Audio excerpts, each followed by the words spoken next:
Busy ka po sa Primetime King Ding Dong Dantes na hindi lang informative kundi susi rin sa paglutas ng krimen ang bago niyang programang Case Solved. Let's watch this.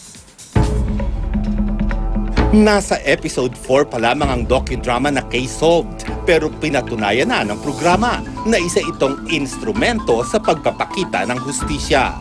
Bukas, matutunghayan ang panayam ng host ng programa na si Dingdong Dantes sa isang lalaking nakulong sa kasong rape. Tampok sa Case Solved kung paano siya napatunayang walang sala at nakamit ang hustisya.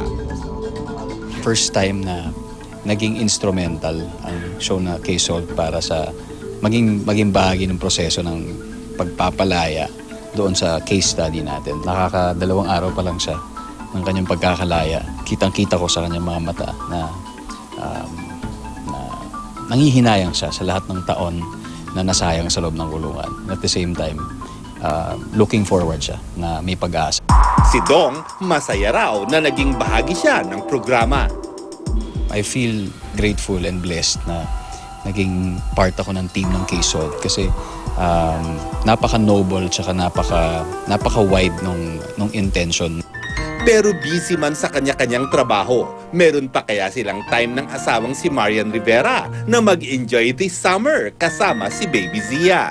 Wala pa, pero tignan natin baka may oras na bisitahin namin yung lolo niya doon sa Spain. Kapansin-pansin din ang mabilis na paglaki ni Baby Zia. Kaya naman, ayon kay Dong, mas sinusulit niya ang mga panahong nakakasama ang anak. I love it. Sabi nila, magulong stage, the best stage. Para sa akin, each stage is the best stage. Mga kapuso, huwag kalimutang tumutok sa Case Solved at busugin ang inyong kaalaman ng mga paraan para mapigilan ang krimen. Ito namin, epekto last night.